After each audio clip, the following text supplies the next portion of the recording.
It looks like we are recording. Good morning, good afternoon, good evening, football fans. This is the Backups of Football podcast. I'm Ryan Cato, Hunter Thompson, Trevor McVeigh. Luckily, I'm back. No internet issues this week. If you're watching the video, you can see that I'm in my childhood bedroom, Boy Scout merit badges and all, because one of my roommates, if not two, we're not sure yet, has the coronavirus. So I am quarantined at home. Otherwise doing well. Hunter and Trevor, how have you been? How are you feeling? Just chilling, got to watch some football this weekend, and that was nice. Can't complain about that. Glad it's back. Trevor, how are you? Oh, I'm doing just fine. Just glad to have football back, like Hunter said. Incredible. So we're hopefully going to kind of fall into this format as we go through the season that we had talked about, just going week by week, kind of going over the games, going over some fantasy news, maybe some news otherwise in terms of injuries, etc. And a couple backups in there, as always, staying true to the show, like Trevor has said before. But do you guys have any games that you'd like to highlight this week? Games that you particularly enjoyed watching? I really enjoyed watching the Cowboys-Rams game on Sunday Night Football. That was fun because Mike McCarthy, he's back after going over to analytics or doing whatever he did last offseason. And I'm be honest, it just did not look super pretty. Maybe that was just some week one rust, but I didn't love it. The game I wish I could have watched was the freaking Raiders and Panthers because they were going back and forth, and it looked like they were making some pretty good plays. A game that I hated watching was the Falcons game because I was a Falcons fan. That was really brutal to watch. So for sure. Hopefully they bounce back. All right, let's start with some news. So we got the Big Ten has announced, I believe, yesterday that they will be having a delayed fall football season, which is really exciting for a lot of prospects and some more stuff, more players for us to talk about when it comes to draft season. So I'm super excited about that. Yeah, I mean, to have like actual 2020 film before the draft, not just relying on last year's highlights and stuff like that. Especially for some of these guys who didn't really get a chance to show out last year. I think that's huge. I mean, like imagine if we had no 2019 season, we didn't see Joe Burrow. Like, what would that be? You know? Yeah, for sure. So I think that's huge for the Big Ten, especially when we see guys. I think it's really going to help Justin Fields' draft stock, to be honest, because a lot of people were questioning his just 1 year starting, like just the fact that that's all he was a 1 year starter. And so I think this will be really good for him, and he might even win a Heisman out of it. Yeah, I agree. I mean, it very well could be his big season for sure. Next, we got a couple running backs, got some pretty good contracts. And we've been pretty adamant on this podcast about not paying running backs, but these guys kind of earned it the last couple seasons. We got Alvin Kamara. He got paid, I've got it right here, 5 years, $75 million. Holy so, yeah, that's buttload of money. Then Dalvin got 5 years, $63 million. So Dalvin's more of a bargain than Kamara. Yeah, and I mean, you say bargain, that's a little over 12 million. Yep. A year, and to like, I'm not a proponent of paying your running backs. I don't think we talked about it 1,000 times, but with Kamara, it's like one thing because of his explosiveness, his utility. Dalvin already has an injury history. You're gonna pay a guy, almost 12 or a little over 12 million a year, who already has durability concerns.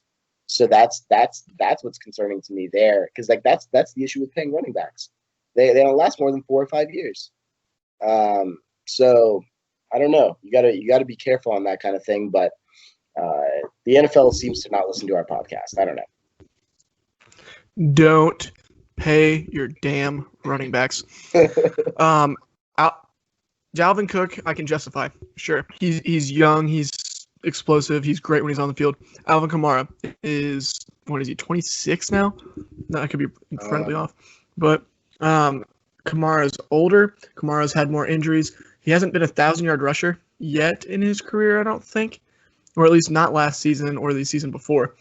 I just think paying Kamara $15 million a year for a guy that has trouble staying on the field, it's pointless. It's stupid, and as much as great as Kamara is, you can easily replace him with a Kylan Hill in this year's draft class. So to be fair, they are the same age. They are both 25, but I don't know. I think I have the opposite. I think I have the opposite perspective. I think I'd rather pay Kamara than Dalvin. The Saints are in cap hell, though. Why would you be throwing out $15 million to a running back? No, I mean, not necessarily if I'm the Saints, but I'm just saying if in a vacuum, if I'm going to pay a running back between the two of them, I'm going to pay Kamara. Yeah, I think if you're going to pay a running back, I mean, these guys are both worthy of the money, in my opinion. I mean, don't really want to pay a running back $15 million a year, but he's a big part of their offense. I think my biggest thing with paying running backs is don't make them long term. So keep them to like 3 and maybe like a 4th year kind of conditional year if the 3rd year ends up being pretty good. But the 5-year or longer, it gets kind of sketchy in my opinion. Yeah, I agree. I can't think of aside from the real outliers, looking at like Frank Gore or something. Like, I can't think of a single running back that's turned 30 and been worth anything recently. AP? You said, Adrian Peterson, yeah. That's what I'm saying. So that's an outlier. That's what I'm saying. Like, and they're still barely paying him anything. I mean, they're barely paying Frank Gore anything. They're each like 40 years old. So who knows? Like, that whole group is around the same age. Zeke, Galvin, Kamara. Derrick Henry's like a year older, I think. So, but they're all starting to get having the money come in. So, Zeke is worth paying, and Cook is worth paying, in my opinion. But other than that, none of the other ones were worth getting paid. Because I was watching that. And McCaffrey. McCaffrey deserves. Yeah, McCaffrey's a different level, I think. McCaffrey's so crazy. But like, I was watching that Saints Bucks game, and Kamara. Sometimes he looks like he's the only guy on the field. I mean, he's electric. I don't know. But yeah, no, I mean, he definitely is a playmaker.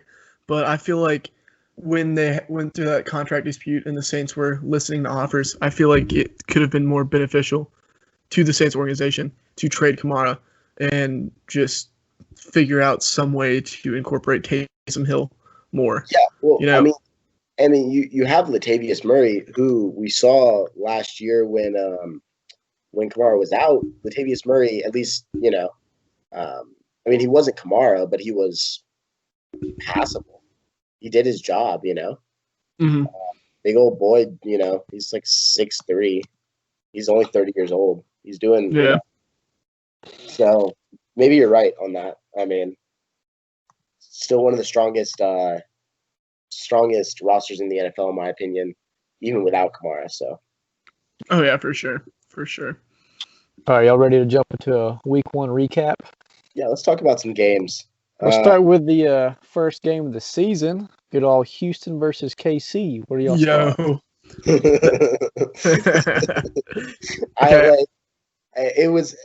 It felt like with even the score was within 14, right? It was a 34-20. 34-20.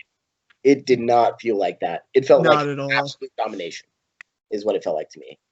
Like, I thought the Chiefs were in charge. Houston had like the opening drive, and then other than that, they lost all momentum. Right. It was cool watching Houston play a little bit there, like because David Johnson actually looked like a starting NFL running back again. Right. So that was kind of cool. That was new. Yeah, it felt nice. But watching Deshaun have to constantly run for his life and behind that god awful line, which I didn't think could have gotten much worse, but it looked bad. It definitely got worse. I was like, I don't know how it did though. Is the thing, like, I just don't. I have no clue. I really don't. They got rid of his main target too. So he has Will Fuller to throw to, who, I mean, had what, like 9 receptions or 7 receptions or something like that. Like something like that. Had like 120 yards, but it's still not going to do much if you are getting sacked literally every drive. Yeah, I mean, the thing is, like, Will Fuller, he had 120 yards, but he had 7 receptions, 1 touchdown. Like, that's not going to do much. Like, if you're getting sacked literally every drive. Yeah, I mean, the thing is, like, Will Fuller, he had 120 yards, but he had 7 receptions, 1 touchdown. Like, that's not going to do much if you are getting sacked literally every drive. with Will Fuller. Will Fuller's just he's not a game changer. He's just an over the top receiver for them. Yeah. And like as good as he is in that role, he's nothing more than like John Brown is over in Buffalo. I agree. Yeah, I think the story of the game for me personally was the running backs on both sides. So, like we mentioned, David Johnson bounced back. Well, his first game, I guess not first game back, first game of the year, and he's had the last couple seasons been pretty rough. But he looked really solid as an RB1, and I was honestly shocked out of the gate. And then on the other side, Clyde Edwards-Helaire gets his first start, and he rushes the only running back this weekend who I think rushed for over 100 yards. Mm-hmm. Yeah, that's true. It's super impressive. And he had this touchdown run where he juked the safety out so bad that it hurt my ankles, and I was sitting at home. It was awesome. Well, but you and I talked about CEH when we were drafting that fantasy team, where we were saying like it's surprising to us that CEH was going in the first. Do you guys think, either of you, that this is a one and done, two and done type thing, or do you think this dominance is going to continue? Like in terms of fantasy or just general dominance? In terms of him being a running back, but like also fantasy. I still think he's going to get volume, but yeah. Do you think that it's going to continue? Yes and no. I mean, I think we'll see that he's a difference maker in so many different ways, whether that is him with just however the Chiefs can figure out to get the ball in his hands. We're going to see that he's a difference maker. I don't know if we'll see him rush for 100+ yards every single week, but we'll definitely see him get over 100 yards all purpose, I think, every game. Yeah, my thoughts would be when he has the offensive line in front of him, because that offensive line played really well in the run blocking, so that was really beneficial for him. But I think then if the run blocking isn't there, I think he's still deadly in the pass game as well. So he could be maybe like a top 10 running back this year, minimum. Yeah, I agree. I mean, I think as long as they keep feeding him the ball like they were, it's kind of surprising to me though in an offense that was like a lot of like deep threat type stuff, and maybe that was just lack of running back last year, but a lot of deep threat type stuff, a lot of fast receivers last year, and then see them run the ball that many times, or you're throwing in the flats, stuff like that. It just adds another terrifying part to that already terrifying Kansas City offense. I mean, like, my thing is, like, Andy Reid has always had a good running back. Like, when he was in Philadelphia, he had Brian Westbrook for years and years and years. And Westbrook was never going to be like a 1,500-yard rusher every year, but he was a 1,200-yard rusher and 600-yard receiver. And that's exactly what Clyde Edwards-Helaire, like that's the same type of things that we're going to see out of him. Yeah. We're just going to see a threat. I think so too. I'm excited to watch the rest of the season with Clyde Edwards-Helaire. The Chiefs have, who is it next week? Good gracious, the Chargers next week. So it'll probably be more of the same. Although Chargers run defense a little bit better. Yeah, Chargers defense looked good against Cincy this week. I caught a little bit of that game. I mean, yeah, as much as I say that, like that's Cincy with the worst O-line in the league.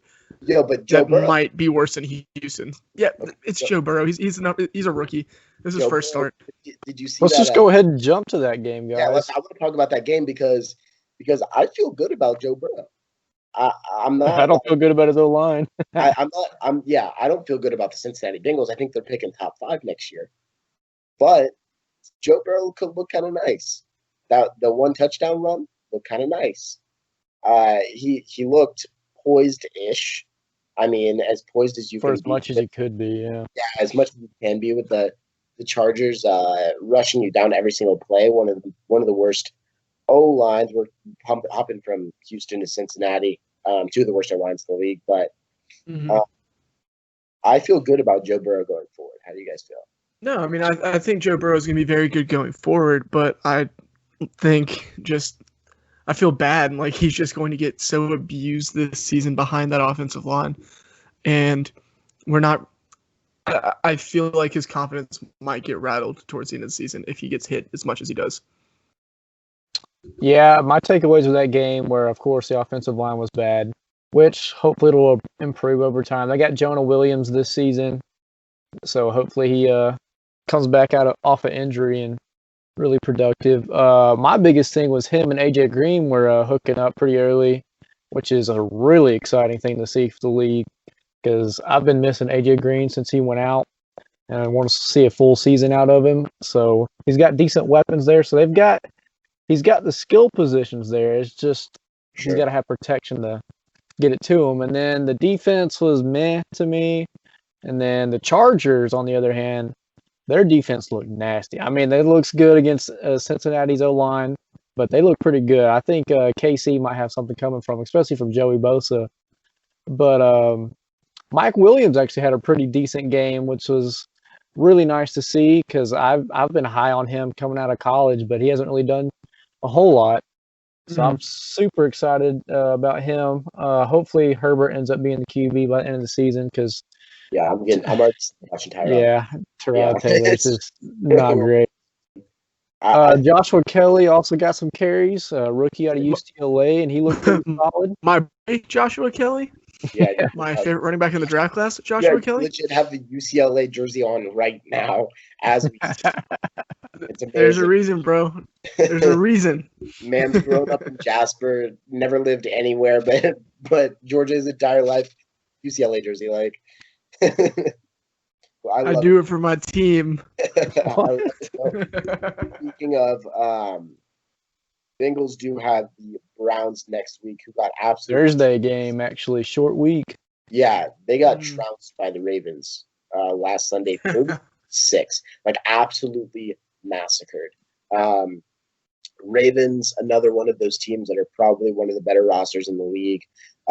Only added weapons, clearly. Lamar looked good, as always. Defense looks good. Baker Mayfield looked bad. It talked about the Browns who have added, in the past 2 years, Jarvis Landry was already on, OBJ, Kareem Hunt, Nick Chubb, Austin Hooper, David Njoku, and they're still scoring 6 points. Yeah. Do you think, what week do you think Baker, it starts to put Baker in flux in terms of playing? Well, as in when Baker pops off or when he starts to get benched? When he starts to get benched.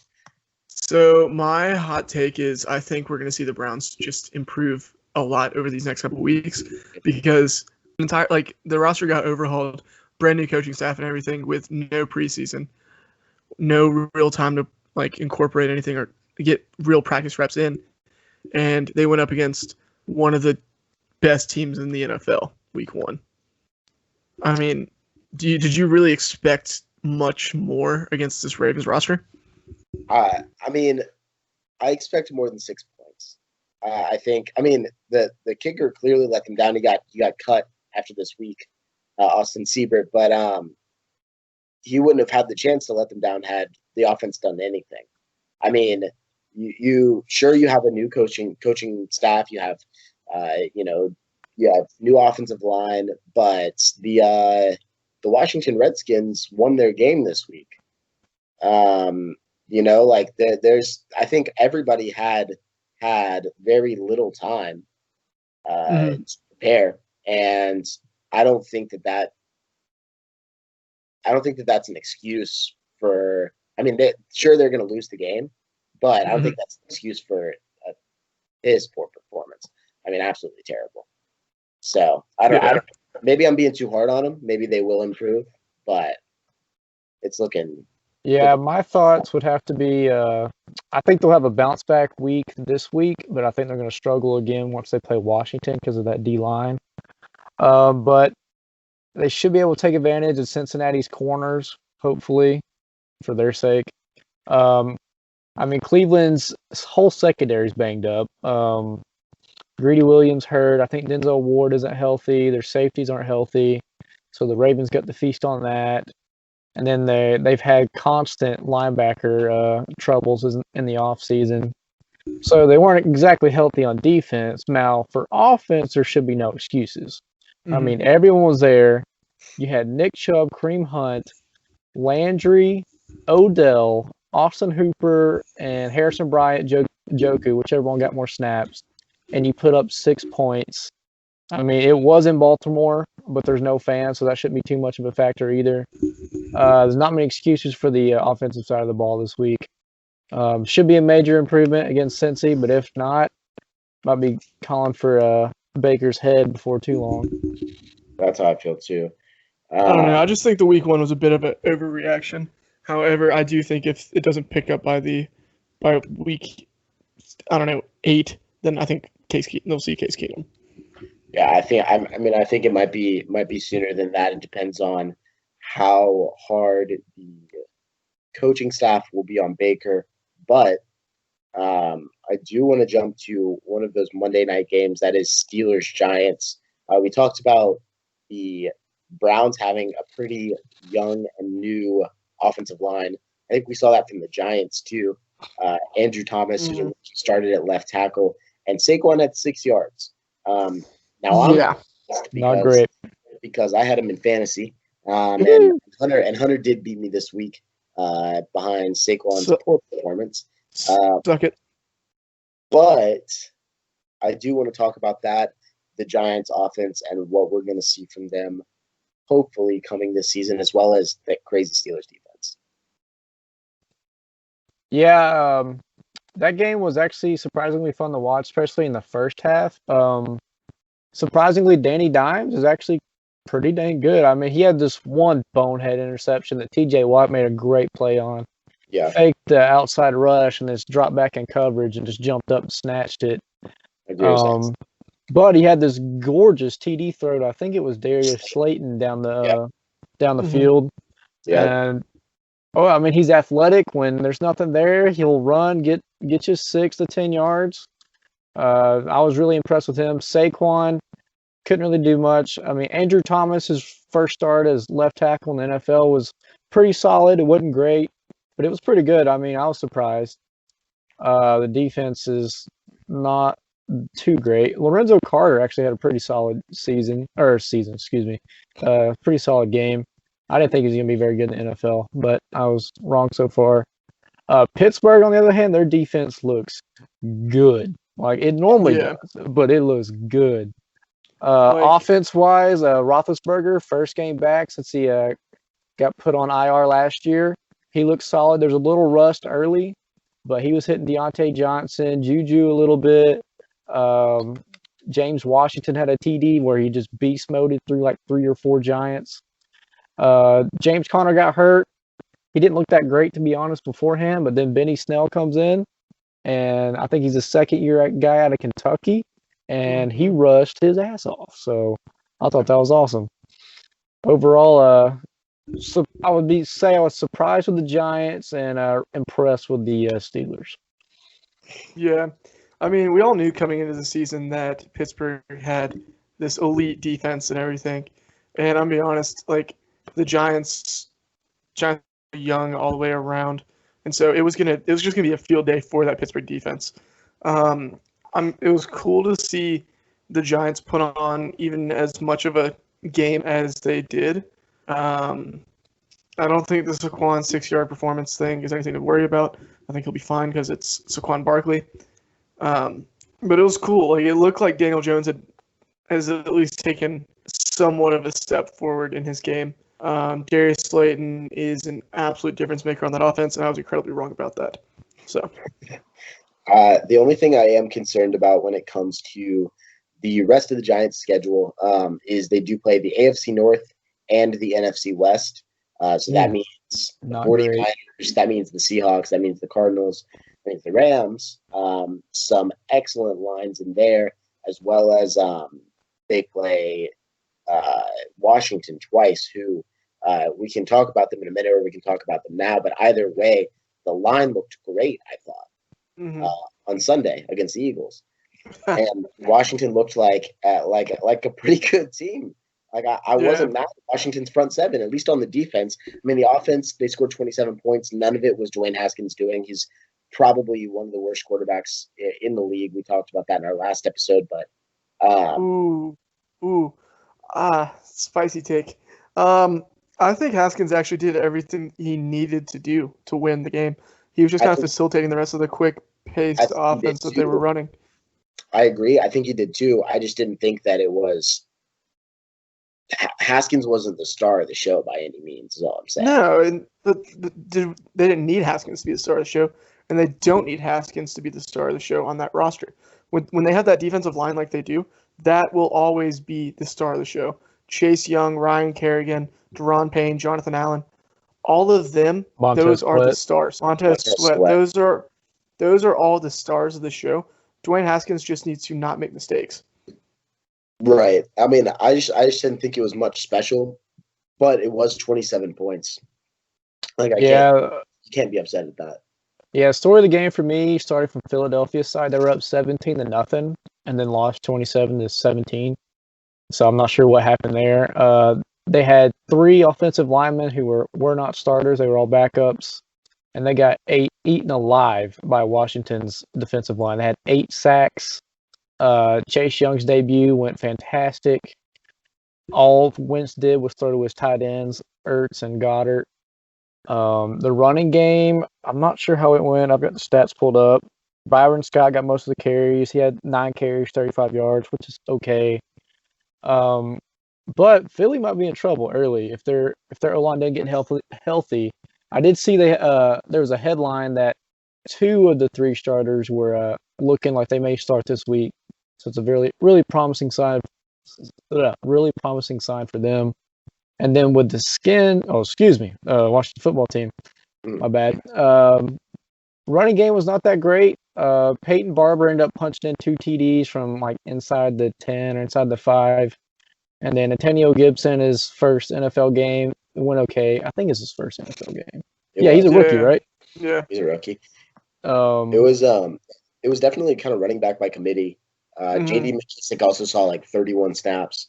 I think Peyton was in the high 20s, and then Antonio Gibson was around 20.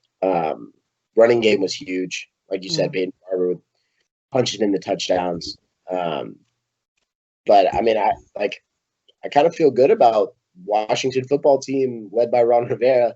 Can we talk about that man for a minute, Ron Rivera? Ron Rivera kind of nice.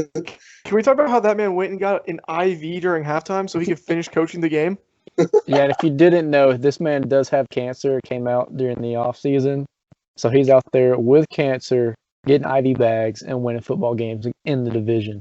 Like, so you love to see I would not be surprised if we saw Washington perform much better than everyone was expecting, just because of the whole like Chuck Pagano effect, kind of like when Chuck Pagano had, what was it, leukemia or cancer, or whatever kind of cancer he had a few years back with that Colts roster.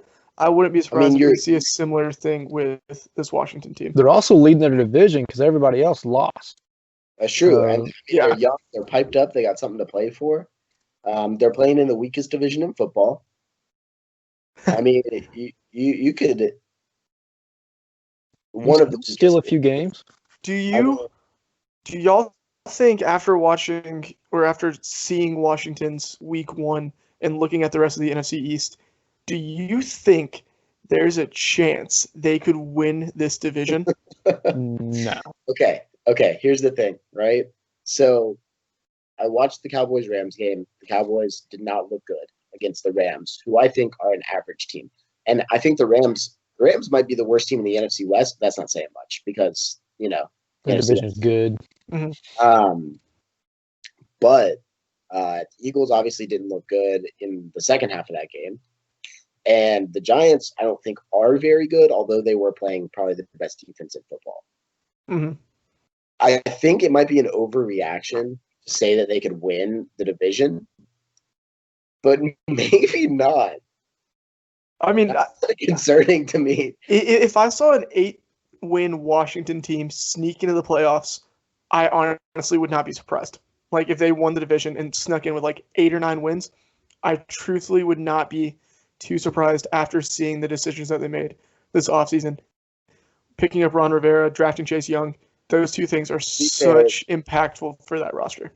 To be fair, they do have the same schedule like we just talked about with the Giants. They do have to play the AFC North and the NFC West. Yeah. But two of the teams in the AFC North, I think, are wins for that season. Yes, probably. And yeah, like one of them is I think one of them is a guaranteed win, but two of them are probably wins. They have the Cardinals next week, so we're about to find out. Yeah, that's a tough matchup. So I think that's we could find out really quick if the Washington football team is actually something. That would be crazy though. For them and like for the past how many years they've been absolutely awful. I'm trying to think the last time they were good was RG3's rookie year when they made the playoffs. Yeah, was that 2010? 2012, I think. Yeah. Something like so that. 2010, 2012. It was 8 years ago. Yeah. Yikes.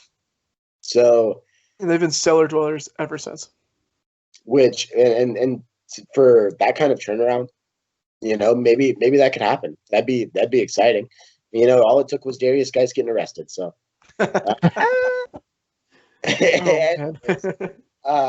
that being said, Washington does have the Cardinals next week. We had talked about preseason the NFC West and how strong it was. After this week, where the Cardinals beat the 49ers 24-20, the Seahawks we saw beat the Falcons. Obviously, we all watched that game. And then the Rams beat the Cowboys. Who do you think is the front runner in that division? Who do you think looked best week 1? Seahawks. Seattle. Seahawks 100%. Yeah, Seahawks. Like I don't think any team in that division looked badly. Like I don't think a single one looked bad, truthfully. I think Seattle looked incredible though. They looked like a different level than they did last season. And I truthfully think they might now, like after watching it and watching the games from this past week, I think they are probably the favorites for the NFC now. Seahawks were my preseason favorite for the NFC West for sure. It seems like they've only added, and it feels like they do that every offseason almost.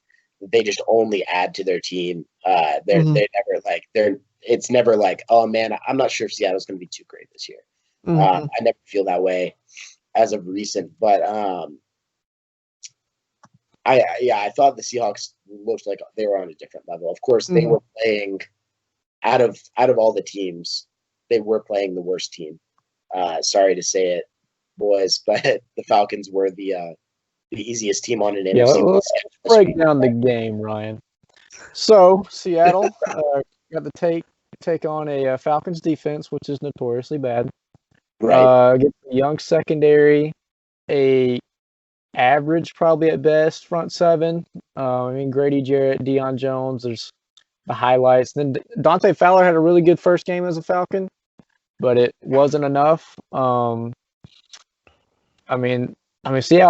just had their way with the Falcons. DK Metcalf had a good game. Locke had a good game. Chris Carson had a good game. Just overall, just own them on offense. Then the Falcons on defense just looked outmatched, miscommunications left and right. And then to swap them, the Falcons offense, play calling's not good. Dirk Cutter's still not good. They have all the weapons. Calvin Ridley, I think, is going to be over 1,000-yard receiver this year. You did have 300-yard receivers this week. Yeah, we had 450 yards total. Hayden Hurst looked pretty good as his first game as a Falcon. Todd Gurley was kind of underwhelming. He was effective in the first couple drives, but after that it was pretty much useless, although we got in the hole pretty dang early. Lost the turnover battle because we didn't convert 4 freaking fourth downs. So all in all, I'm scared as a Falcons fan, and Seahawks are probably a top 3 team in the NFC, if not number 1. Yeah, I'm being honest. I have a really different outlook on the game than Trevor. I think there's actually a lot of positives that were in this game. I think having the 300-yard receivers was incredible for Atlanta's offense. Most of it was garbage time. Yeah, I was about to say Russell Gage was mostly garbage time. To be fair. Russell Gage was, but Julio and Ridley looked good during the game. Hayden Hurst looked solid. The offensive line was actually playing all right. The defensive front seven looked good. The corners, you can definitely tell that they're young.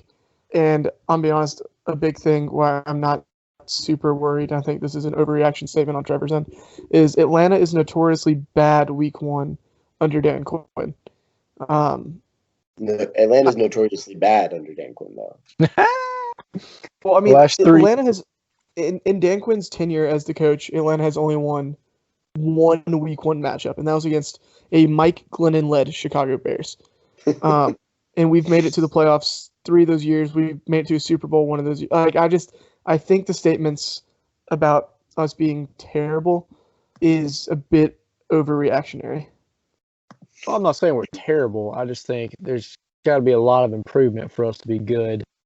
I mean, we haven't made the playoffs the last 3 seasons. It was the 2017 season we made the playoffs, and we haven't really been close since. Hunter, do you think the Falcons above 7-9 this year? I think that's the over-under. Get back to me after next week's game. Because at the moment I'm going to say yes. I don't think New Orleans looked as unstoppable as everybody thinks they do. I think Tampa Bay is going to have a lot of growing pains, and I just think that we can. We're playing the NFC or AFC West is one of our divisions. AFC West, yeah. And I just think outside of Kansas City, we can beat all 3 of those teams. Okay, but don't we also have the NFC North? Yeah, NFC North. That's not ideal. I'm scared of Green Bay because Aaron Rodgers is on a revenge tour. But other than that, I don't think there's many games we will not be competitive in. Minnesota? I think we can beat Minnesota. We can beat Minnesota, but I still think they're the better team. I tend to agree. They do have the Cowboys next week, which we talked about with the Rams not looking super impressive. So it might be a wait till next week thing. Hopefully, I think everybody, like we talked about before, has those it's early. It's week 1. We didn't get to practice. We didn't get to do anything when it came to the preseason. So maybe they'll look more comfortable next week. I do feel good about the 3 receivers with 100 yards. However much of it was in garbage time, Calvin Ridley looked excellent. I thought Julio did Julio things. I mean, arguably the best receiver in the NFL. So we'll see when it comes to next week. I think it's a more even matchup against the Cowboys. The Seahawks, though, have the Patriots next week, which I think is going to be another easy Seahawks win. But I thought the Patriots and Cam Newton looked kind of nice. Do you have any thoughts on it, Cam Newton, when it comes to playing in New England? Yeah, I think Cam Newton's healthy this year, and I think he is going to be coming out with a vengeance. I'm not going to put a lot of stock, though, into week 1 because it was against Miami, who, don't get me wrong, Miami greatly improved and had a lot of solid additions over the offseason. However, the whole no preseason thing, I think, is probably going to really hurt Miami's growth at the start of the season.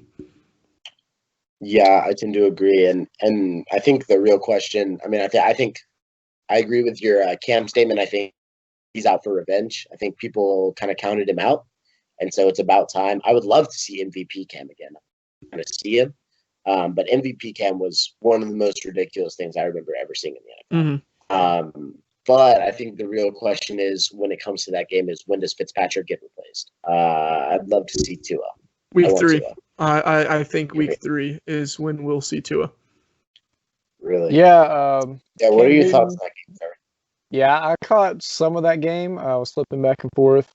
Cam looks solid. He went 15 of 19 for 155 yards, which isn't amazing by passing records, but rushing, he had 15 attempts for 75 yards and 2 TDs, which ended up being the difference. As far as watching him run, it was pretty impressive. It looked like the old Cam I'm glad the Falcons don't have to play him anymore because they used to destroy us on that. Running game was okay. Sony Michel got the majority of the carries, but they moved the ball around like they always do with that committee. Miami, get rid of Ryan Fitzpatrick. I think week 3 is probably a perfect time because Tua gets more time to learn the playbook and he has more time to get healthy. So, and then hopefully Devontae Parker can get healthy at the same time too. So that duo can get clicking. Otherwise, Miami, I mean, Brian Flores fought in, what did they get, 5 wins last year? Mm-hmm. So they could be sneaky, but overall, they're just not a good team. Yeah, I tend to agree. I think week 3 might be the perfect time, not only because it gives Tua more time, but also they do play the Bills next week, who I think that defense is going to put it nicely, shit on the Dolphins. And week 3, they have the Jaguars. Yes, they do. Who are, they're not the Bills. They're tanking. They're not the Bills. It's a much kinder game to be introduced to the NFL and against the Bills defense. But can we talk about the Jags for a minute? I would love to talk about the Jags. Oh, yeah. That might have been the story of the week for me. I'm kind of confused about that. I'm kind of confused. To all the Jags fans listening, Gardner Minshew might be a legitimate quarterback. No, I'm not going to start. I'm not going to sit here and say he's a franchise quarterback, but he might be capable of being an NFL starter. Because 19 of 20, that's pretty good.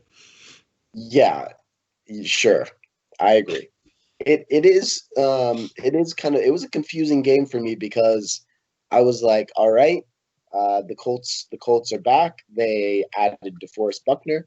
The defense is going to destroy this Jags offense, and Philip Rivers is going to do his job, and he's going to hand the ball to the running backs. And that's all I thought was going to happen. I thought it was going to be fine. And then won that game, and I was like, wait a minute. Gardner Minshew was 19 for 20. That's insane. Although we did see Marlon Mack, tear his Achilles in that game? Yeah, he tore his Achilles. Yeah, so we are going to see a different kind of backfield with Jonathan Taylor and Nyheim Hines. But what do you think that backfield is going to look like going forward? And do you think what kind of fantasy impact do you think that's going to be having? I think are 2 good questions. Okay, go ahead, Trevor. Well, I'll just give a little breakdown of the game, then I'll jump into that. If I'm a Jags fan, I would be very nervous with the way Minshew's playing because at the end of the day, you want Trevor Lawrence. So as fun as this might be for a while, it's really short term because in long term, you want Trevor Lawrence for the next 10 years, not Gardner Minshew. I feel like Minshew might be like a Case Keenum with the Vikings kind of thing where it ends up being the stars align. He ends up having a good season this year, but I think he's going to be a backup for the majority of his career. And I think he may end up screwing Jacksonville over for a high-end QB if he plays like this for the rest of the season, which is not very likely. I think this is more of a referendum on the Colts defense. He picked them apart.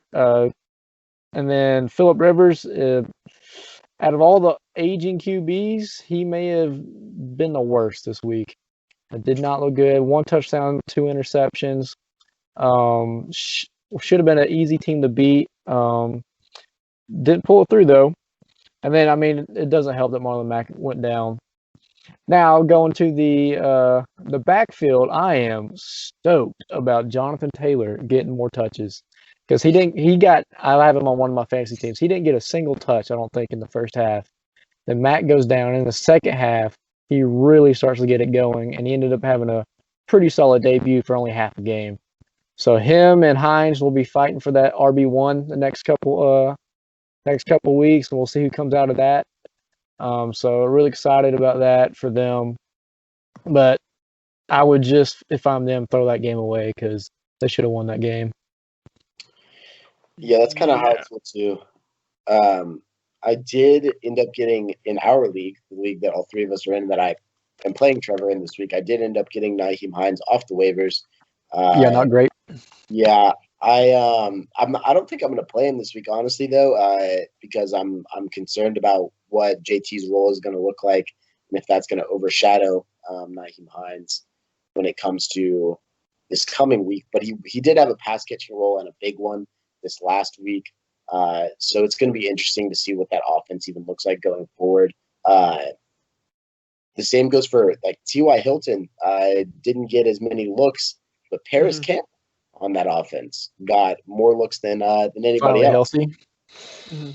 It's gonna be quite the season, I think, in the AFC South. We've got that is a shit show of a division. It really is. I don't know. I mean, I think like with the Colts backfield, for instance, Phillip Rivers has always been known to use his running backs in the passing game. So I think we're going to see a lot of Hines and a lot of Taylor in that aspect. So for fantasy purposes, try to get those two on your team. But I don't think there's really going to be much of a competition. I think Hines is going to be most of the passing downs, and Taylor's just going to be the main rusher now that Mac's out. And I think we'll see, hopefully, a nice look Colts offense that is competitive and can help them win the AFC South. Yeah, that's what we had talked about before the season, but now who even knows? That division's such a mess. And I think we've actually hit on like a lot of these games this past week. I'm looking for. Yeah, let's finish out the AFC South and hit up the last game of the week, which was Tennessee and Denver. Kind of a snoozer, for being honest.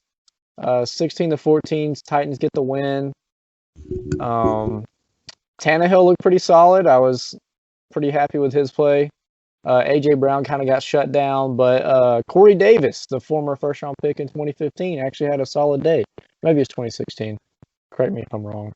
I think it's 15. Derrick Henry was really quiet. Was not very impressed, but he's normally like he's a late starter kind of guy, because normally around late October, November, December, he starts really lighting into people. So don't be too worried about your fantasy team. Just don't expect too much, in my opinion, till a little bit later. Drew Locks. Go ahead. I was just gonna say, I love how every year at the start of every season we find, like, everybody has the discussion: is Derrick Henry washed, or are we gonna finally see Derrick Henry fall off this year?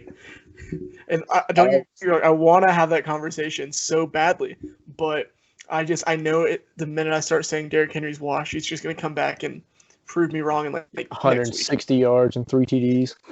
Exactly. So I'm not gonna say it, but I love that that's a conversation every year right around this time. The other thing that is big in that game is Jadeveon Clowney with his first start in Tennessee. Debut. Who was looking to get paid so much money and then didn't get paid so much money and was fine with it, I guess. Confusing to me, but he's playing football again. I'm happy that he's on the field. And that's somebody else who got paid, I think, since last episode. I think he got a 1 year, 12 mil, I think. I think we're going to see Clowney pretty much on a new team every year from this point on, and just watch him go around trying to win Super Bowls. Like, truthfully. Like, well, I don't know. I think there'll be a dumb team overpay him by a lot. Maybe like a Miami or I don't know, Cleveland. Well, he turned down a giant mega contract from Cleveland. So, I mean, I think Clowney's trying to get paid by a contender. And I think we'll see this same saga every single year. And that's interesting. Like, because he keeps signing 1-year deals with people. And so I think we'll just see him just start floating around from team, like a contender to contender almost every year, trying to win a Super Bowl. All right, let's talk about Denver a little bit. Drew Lock's first start of this season looked pretty solid. Wasn't great by any means, but playmaker, athletic. So when he gets out of the pocket, he can still get a few yards with his feet, but he can also sling the ball. Had a few misses, but overall, I was pretty happy with the way he played. I mean, they only put up 14 points, but it was a pretty solid day. Jerry Jeudy made his debut. Gosh, that kid in open space. I say kid. That guy in open space is disgusting. Like it's not even fair. Melvin Gordon's first game in Denver looked pretty good. I think it's his first game, right? Mm-hmm. Looked pretty good. I think Philip Lindsay may have hurt himself, which is unfortunate. And then they didn't have Von Miller. But overall, the defense played pretty well, even in a loss. Overall, Denver should probably just throw this game away, learn from it, and then jump to the next week because they didn't play that bad. It was just kind of shit luck. They do have Pittsburgh next week though, which kind of concerns me because if they scored 14 points on the Tennessee defense, I'm not sure how well they're going to do. Yeah, that's at home too. At Pittsburgh. So yeah, big test. I mean, they're hoping to have Cortland Sutton back next week, and that could be a game changer because he is Drew Lock's favorite target. So we might see a competitive game, but I'm not expecting much. Yeah, I think honestly, Big Ben continues to get rolling as we come into next week. Although James Conner's hurt, I think that like the offense is going to look even better than it did last week against the Giants. And I think that's another loss for the Broncos. But who knows? We could get surprised with Cortland Sutton coming back, like you were saying. All right. I think we should talk about the game that was supposed to be game of the week. Ended up being not that great of a game. Was good old Tampa Bay and New Orleans. Yep, Bucs Saints. Yeah, I think everybody thought that Tampa Bay rather, led by the other TB, Tom Brady, was going to come out looking absolutely ridiculous. And they were a little disappointing, to be honest. The Mike Evans injury, plus the Chris Godwin concussion, along with Gronk not doing much, kind of led to a boring Tampa Bay offense. I mean, it was a 34-23 game. Is that right? Yep. Michael Thomas hurt part of the way throughout. I think what really caught my eye, and we talked about this earlier, what really caught my eye all game was Kamara. Aside from that, it wasn't it was high scoring, but not really as exciting of a game as I think people expected it to be. Yeah. I mean, like, it was one of those things where I was expecting it to be more, but I'm not necessarily disappointed with the way it came out. Like, even in terms of, like, watching the Tampa Bay offense. Because, like, I knew there were going to be growing pains just because as great as Bill Belichick is and as great as Bruce Arians are, it is, like, the two of them are completely different, styles of coaching. And so I think there's going to be a bit of a learning curve. Not really learning curve, but just a bit of a transition from Tom Brady in New England to Tom Brady in Tampa. And I think we saw that this week. Yeah, I think that's totally fair. I mean, I figured that there was going to be some growing pains with that, like we've talked about all episode. No preseason, people aren't as used to being in the places that they are yet. So, a backup that I did see do a couple things. Taysom Hill, once again, we're going to talk about him again. Oh my gosh. He had like. I think I got to go to bed, guys. And then it was a pass that he took for like 13 or 14 yards. He had a couple long passes. Taysom Hill, the future of the Saints. We're gonna talk about it again. I'm gonna be honest. The guy I really liked watching in that game and who kind of caught my eye was I'm having to look up his name right now. Scotty Miller from Tampa Bay. Yeah, they've been buzzing about him all training camp. I've been hearing all about him like from training camp, like Trevor was saying, and so it was really interesting to watch him kind of be like have as much of a role in that already crowded offense. So it was just cool to see that. Yeah, my breakdown of the game, it is going to be interesting this year because Tom Brady actually has a division that's competitive. I mean, no offense to Ryan, but for years he's had to play the Bills, Dolphins, and Jets, and they haven't been good in years. And then even then, they're not really good at the same time. So, I mean, the Falcons and Carolina, I think, are both better than the Jets and Miami, minimum. Then you also have to play the Saints twice. So I think Tom Brady's in for a rude awakening this season.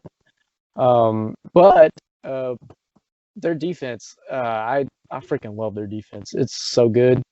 The D line is fantastic. I love their linebackers.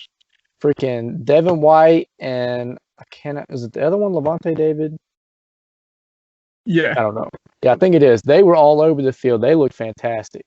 Then you've got who's our Minnesota safety, Winfield Jr. in the back, in the out deep. He was looking pretty good. Overall, Rojo actually looked good too. Ronald Jones. He's been looks kind like he of got bigger.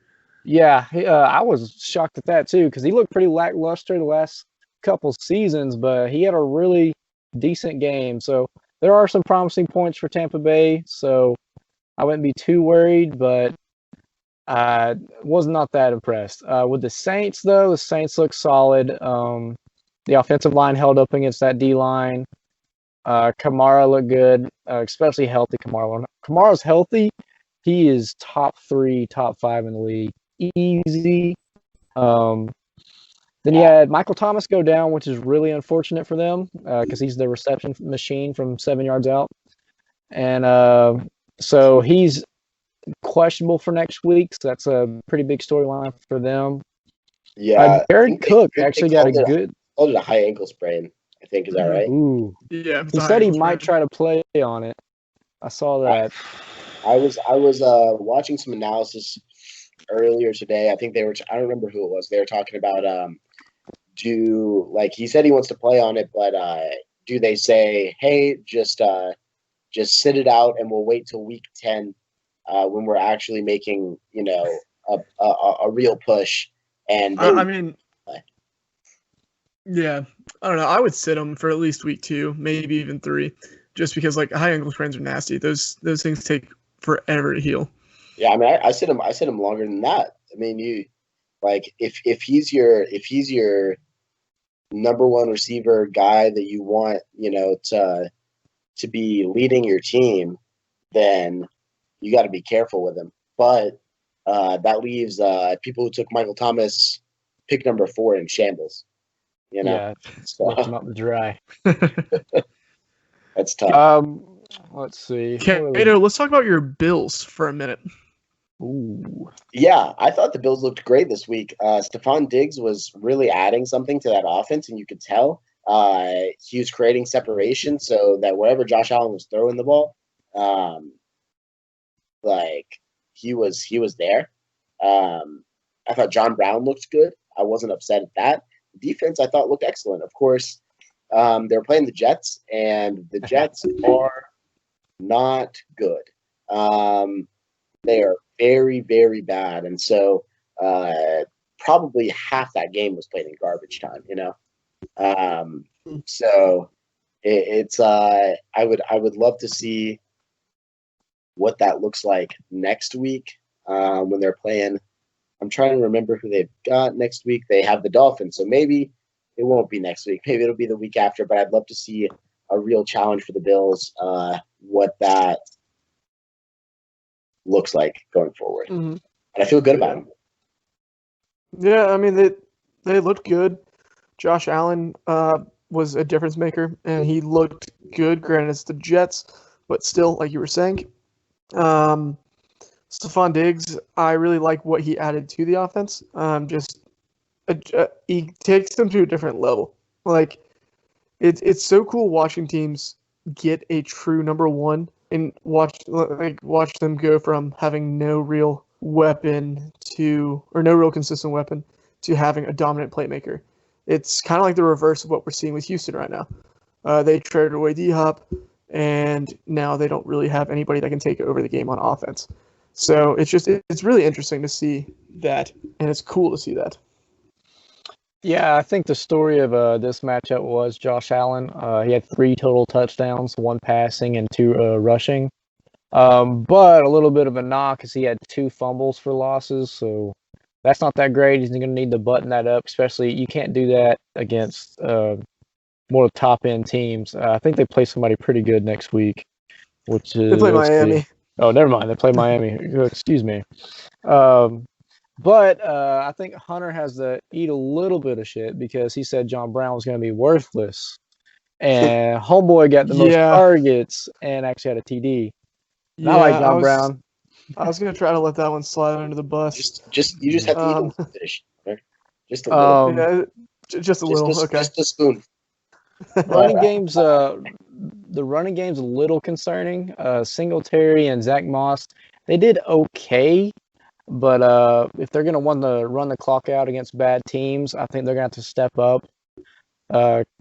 Because I mean, I think the Jets scored late to make it 27-17. I'm pretty sure the Bills are up like 27-0 or 21-0, something like that. I mean, I don't know. I wouldn't think too much about it because, like, yes, the Jets scored garbage time, but at the same time, the Jets are bad. Like, that game was never in any real, like, I never had any concern the Bills were going to lose that game. Kind of a draft question, though. Do you think the Bills might try to, or not Bills, Jets might try to move on from Sam Darnold if they're picking in the top 5 this year? 100%. I think the answer is yes. Unfortunately, I think Sam Darnold could still be a good quarterback if he went somewhere else. But like I think that they're gonna have to see it as Sam Darnold the problem. They did bring in Adam Gase though, who's like maybe the worst coach in the NFL, and so it's like So it's like Sam Darnold didn't really have a chance. But hopefully, I hope Sam Darnold goes somewhere where he can succeed, and then the Jets, draft another shitty QB. Because as a Bills fan, that's all I want. So yeah, I mean, I don't know. Personally, I hope they keep Darnold because I like what he brings to the table, and I think realistically, they're just honestly a weapon away from seeing what Sam Darnold can actually bring to a team. Because Denzel Mims missed last week with a hamstring injury, I think it was hammy, but he missed last week with a leg injury. And so we didn't get to see him play either, who was their second-round pick and supposed to be their number 1 receiver this year. So, I don't know. Like I'd love them draft like a Jamar Chase at like pick 4, but that's obviously probably going to be a quarterback. Well, I think with my big breakdown of the Jets, Mekhi Becton actually had a pretty decent game for his debut. He looked particularly good in the run game, which he was expected to. Offensive line's still not very great. Of course, he didn't have any weapons. But at some point, I mean, you got to start making some plays. And I think maybe just the fit isn't quite there with a pocket passer. Maybe they can add like a Trey Lance if they are picking top 5, or even Justin Fields, so he can kind of like outplay the terrible offensive line with mobility. So if they are picking top 5, I'm really considering Trey Lance or Justin Fields if I'm them. I tend to agree. I think most people are looking at that defense too. I think the edge rusher position is a big weakness, but who knows, wherever they fall, and depending on their thoughts on Sam Darnold, like we've said, it could be anything. I think we've got 1 or 2 more games left that we haven't hit. We're pushing it on time. Got a long ass episode this week, but I do want to mention the Bears-Lions game. Oh my gosh. If you want to talk about blowing it, I mean like sloppy blowing it. I'm talking like just slobber and like tears. Like it was awful. Absolutely terrible. For the Chicago Bears. For the Detroit Lions. Are we talking about football or? So for the Detroit Lions. So anyways, and Mitch Trubisky looked terrible until the fourth quarter where he threw. So can anyone explain that to me? Mitch Trubisky is the most frustrating quarterback I've ever watched in the NFL. And he deserves no shot at ever starting, but he keeps getting opportunities and he keeps putting up stupid numbers at weird times. Like, there's no reason he should have had 3 touchdowns last week. None.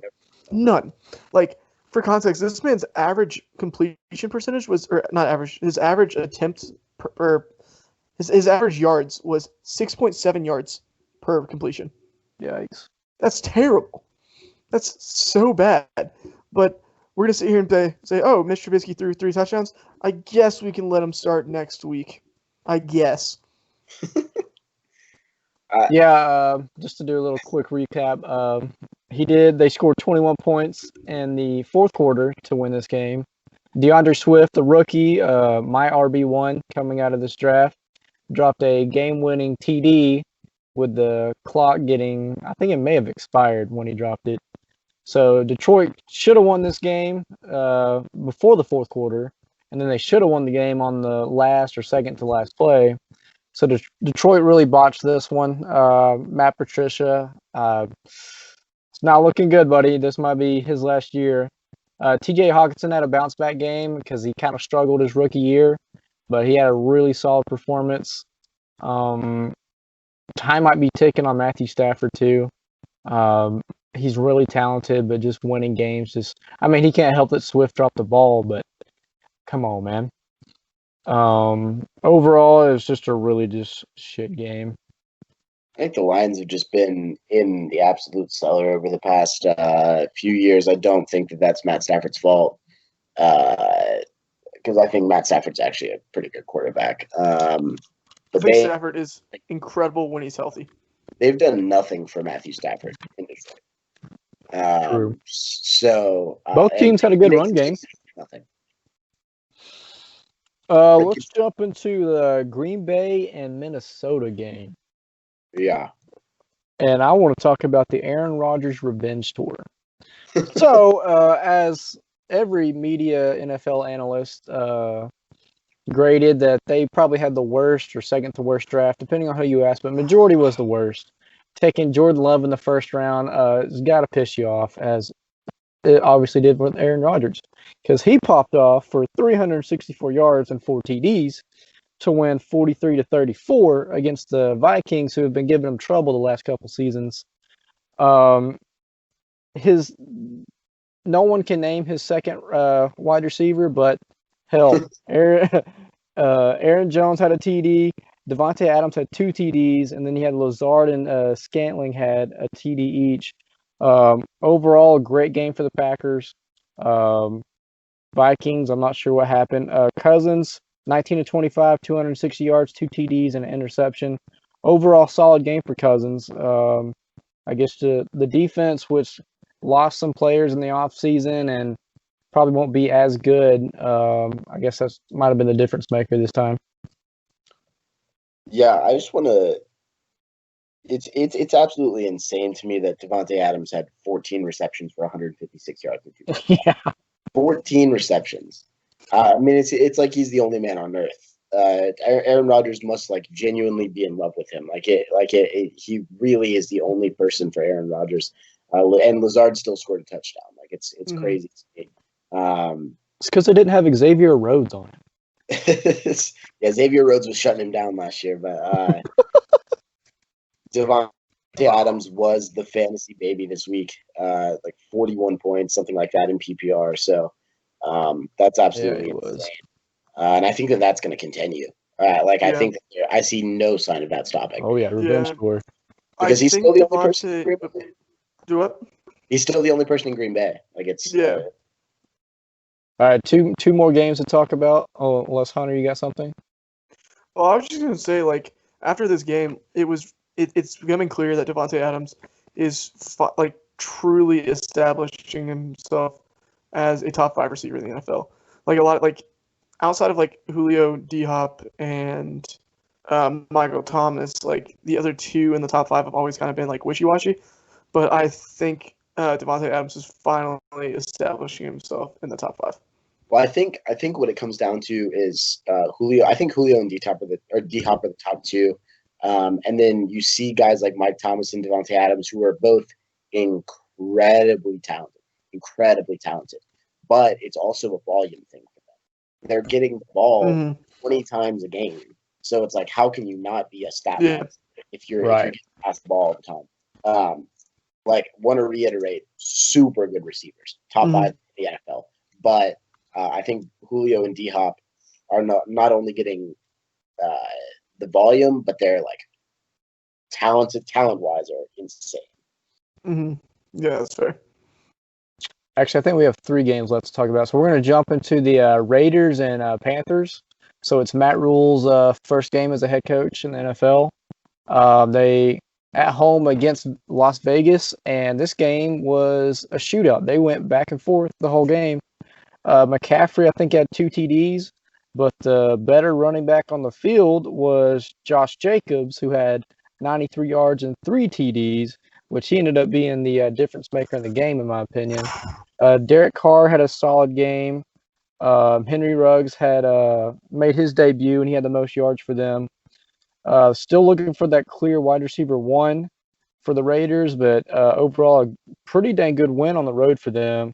Bridgewater did surprisingly well for his debut in Carolina.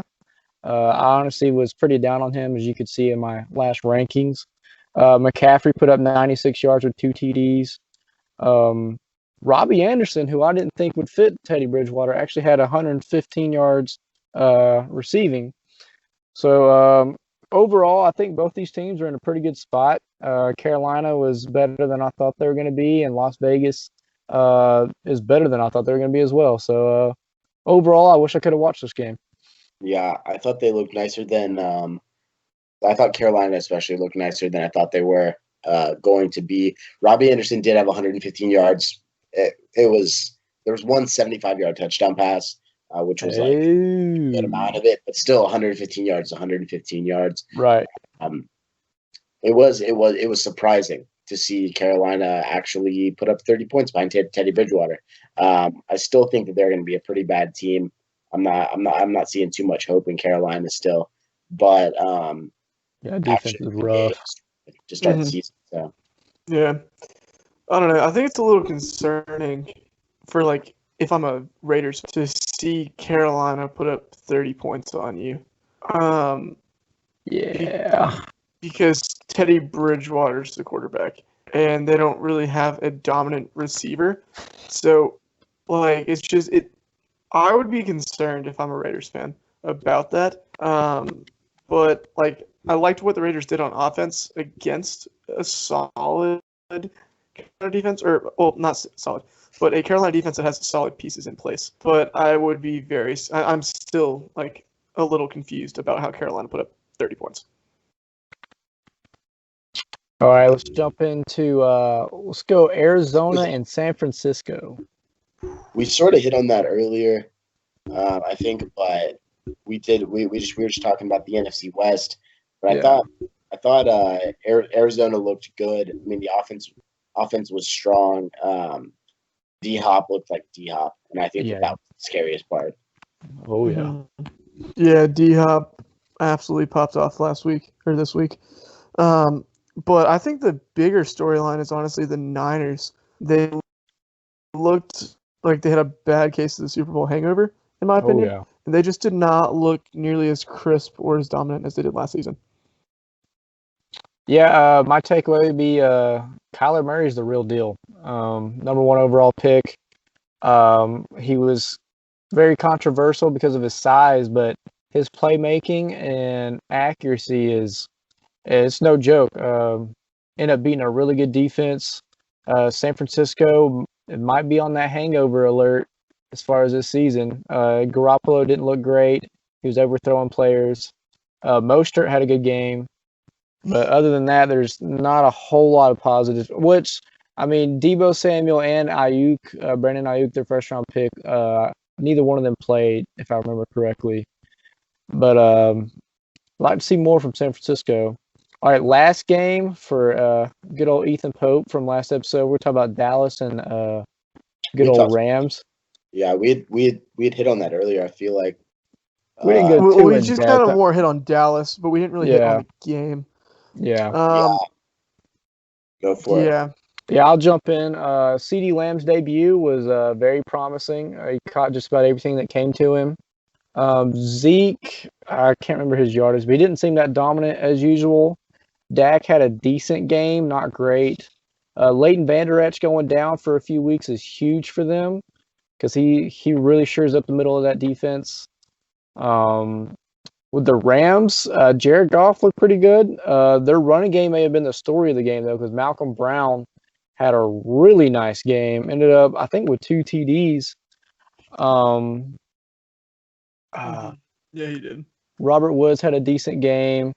Did their tight end get hurt? Or am I thinking of another team? That's what I thought.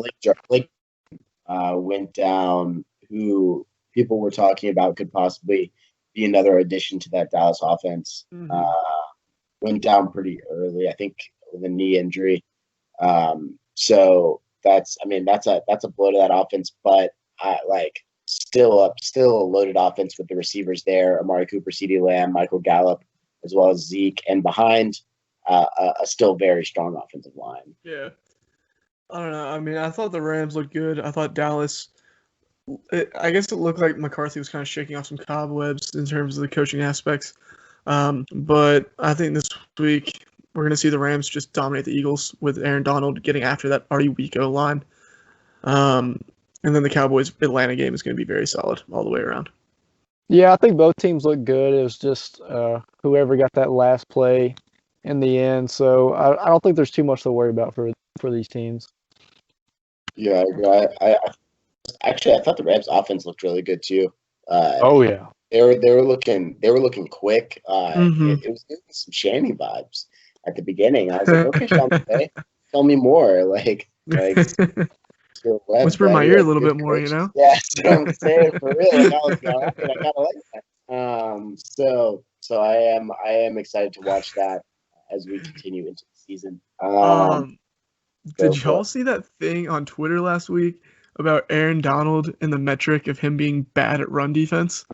Oh, that was beyond stupid. I don't like making fun of people for terrible takes or anything like that, but if there's a metric that ever says Aaron Donald's bad at something, that just you have to throw it out right then. I think Aaron might be the most dominant position player not named Patrick Mahomes, or even if you include Mahomes, in the NFL. I think he might be the best defensive player overall in the league. I think Aaron Donald is more dominant on defense than Patrick Mahomes is on offense. I think it's close. I think Patrick Mahomes is absolutely ridiculous. But Aaron Donald, I think, has less competition than Patrick does for the best at his position or the best on his side of the ball.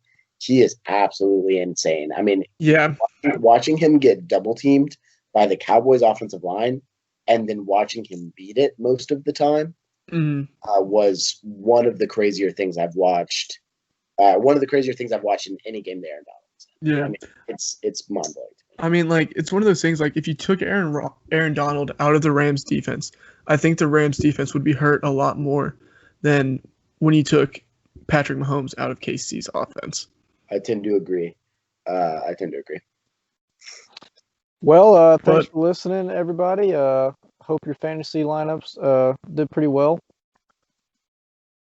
Yeah, this has been a hell of an episode. You guys, we just talked for just about an hour and a half. I appreciate that we can even get together and talk football.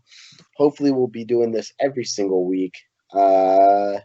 Just shooting the shit about some football.